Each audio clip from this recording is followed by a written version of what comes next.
Saudara kuasa hukum Roy Suryo, Refli Harun menyayangkan penangkapan Roy Suryo dan Dr. Tifa Jumat pagi ini. Penangkapan dilakukan penyidik Polda Metro Jaya tanpa pemberitahuan terlebih dahulu.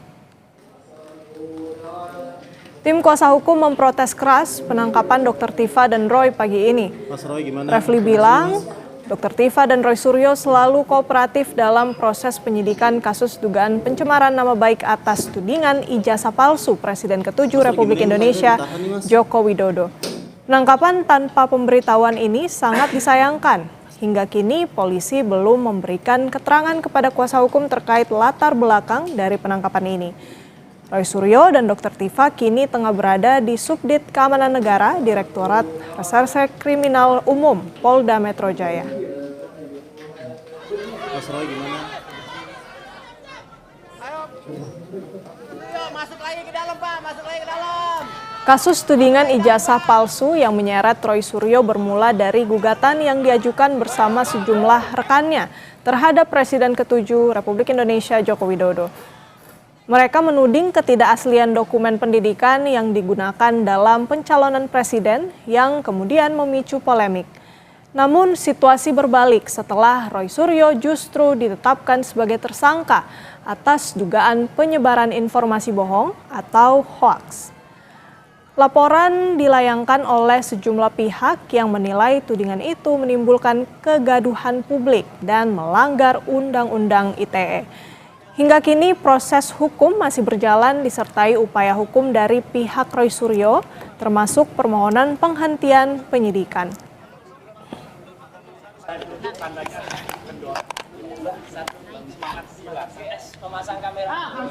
Kuasa hukum Roy Suryo, Refli Harun, menilai penangkapan Roy Suryo dan Tifa Uzia Tiasuma janggal. Refli juga menyampaikan protes kepada Polda Metro Jaya terkait penangkapan ini. Dirinya juga sudah berbagi pesan kepada Komisi 3 DPR terkait penangkapan ini dan ia meminta DPR tidak boleh diam saja menghadapi persoalan ini. Jadi kami menyesalkan dan protes keras terhadap penangkapan ini karena menurut kami tidak ada alasan baik subjektif maupun objektif ya. Alasan subjektif, kalau objektifnya itu undang-undang yang mengatur secara objektif. Subjektif untuk melakukan penangkapan dan penahanan. Misalnya upaya melarikan diri. Rasanya sangat aneh dan sangat lucu kalau misalnya ada pemikiran seperti itu.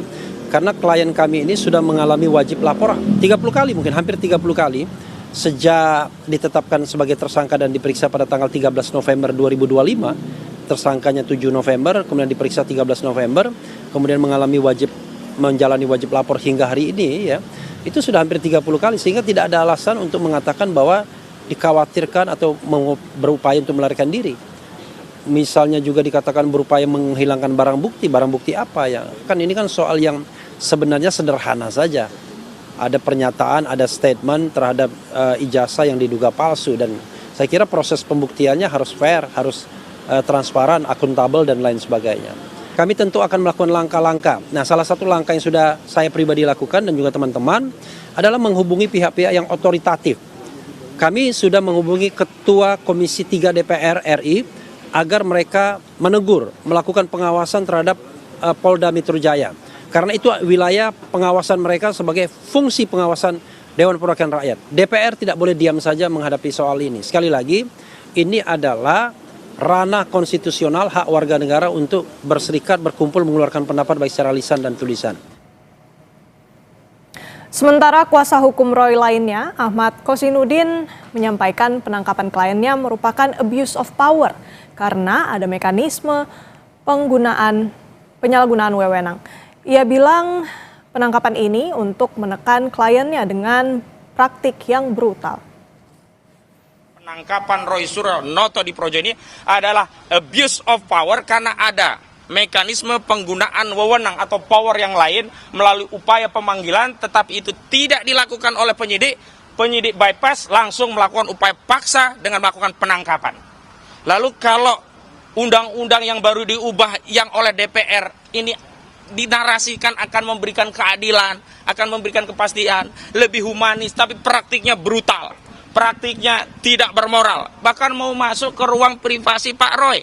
Bagaimanapun Pak Roy itu pernah mantan menteri, atau kalaupun dia warga negara yang biasa, tetap saja kamar itu adalah privasi yang tidak boleh dimasuki oleh